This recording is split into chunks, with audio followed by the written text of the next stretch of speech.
The people, where would you like to be 10 years from now, 10 or 20 years? And someone said jokingly, anywhere but here. And we said, does anybody agree anywhere but here?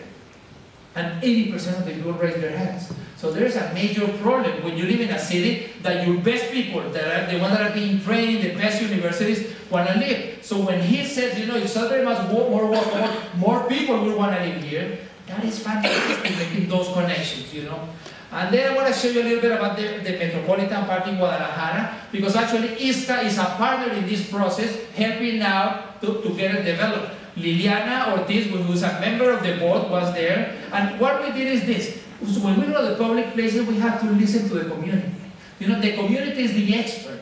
We need architects to help us implement what the community wants, but the what do they want is the community. Then we gotta work on the how and the where with the architects and other professionals, and then the when and management with the public and private sector. So this is the park, it's 124 hectares, and we are doing it right now. It's being created, this is what it looks like, and it's quite interesting. And very few areas are well used. Most of it is empty and doesn't really have any water, so they gotta bring the water. So on the what, for the what, we created a team, and we started working on the what, and we did a lot of public engagement. We went to the park, and we had meetings, we had public meetings on the weekdays, on the weekends, we did presentations, we did surveys, we also did one-on-one interviews with the people that were more influential in the area. We met with the mayors. Here's Liliana, working hard, so Iska, your board member, was there on vacation. And we listened to everybody, and we did some surveys, and we did some polls, and we did focus groups, and then we invited the people, and then a lot of ideas came. People came in the workshops and started drawing what kind of things they wanted, and then we put this into a big chart. And this, when we had this in mind, on the things that the community wanted, when the community said exactly what it is that they wanted to do, then we created a contest. And we invited the architects, and we said, okay, this is what the community wants, this is the what. Now go and do your competition and tell us how and where, because you are the experts in that. So maybe the community wants to run, but they don't know if it should be 2 meters wide or 5 meters wide, if it should be winding or not, the materials and so on. So then we had a competition, and this is the firm that won, and they did a really nice study, thinking the park throughout the years, the land and so on. And then now we're working in the when and the management. And actually 2 weeks ago we brought 15 people to New York to visit parks managed by the public sector, by the private sector, and different ones. So it was very interesting. And the last example I want to show, because uses and activities are so important, is Bryant Park in New York. Bryant Park is a park that used to be called Needle Park because there were so many people injecting drugs. And all of the neighbors were begging the mayor to sell the lot and put up a building.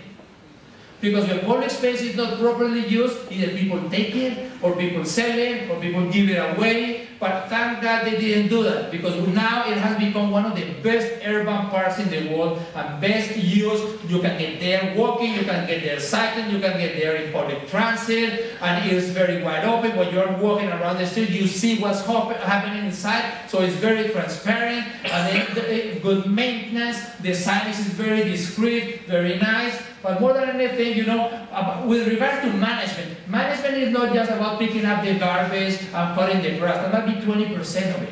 Management is much more than that. Management is getting the community engaged, working with the cultural groups, with the environmental groups, with the universities, with the high schools, developing activities, events, programs, and so on, having internet use in the park, and having places where people can buy drinks, and also where the older people can go in, but also the children can play, having reading rooms for the children, where they can loan books every day. And when you're in a nice place, you see a lot of people taking photos, because people want to take a souvenir, and the water fountains, and flower shops, and flexibility. You go in the summer, and they got umbrellas. Then you go back in the winter, and they have a tent. So the place is used throughout the year. You go in the daytime, on the weekdays, and people are sitting watching each other, and then you go Sunday mornings, and the people are playing bocce. So flexibility of the public places are very, very, and it's not a very big park. This is what the park is. And they have knitting lessons, and they got yoga, and they got every day of the week, they got all kinds of things for free. You go to the public washroom, you got fresh cut flowers at the entrance,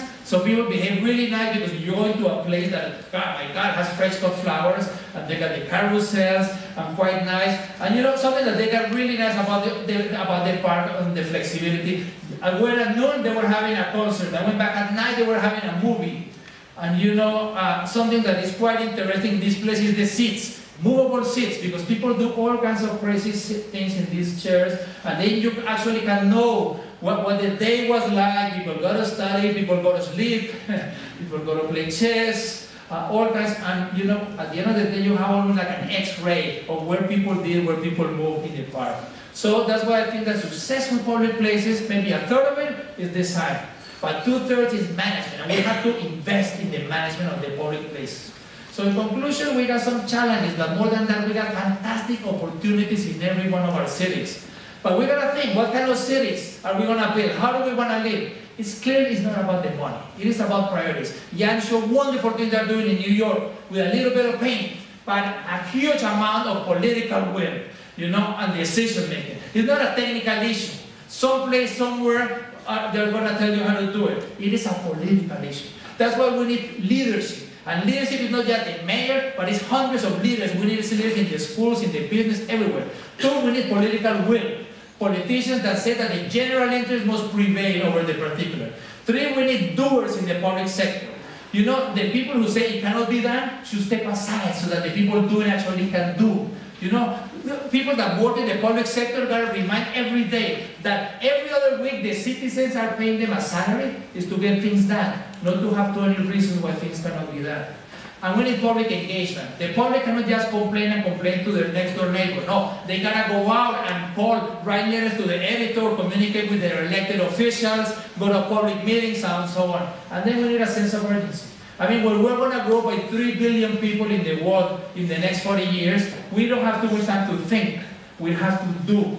So we have to develop a shared vision of the kind of community that we want in each one of our cities. But like Sarah Bynum used to say, the world needs dreamers and the world needs doers. But above all, the world needs dreamers who do.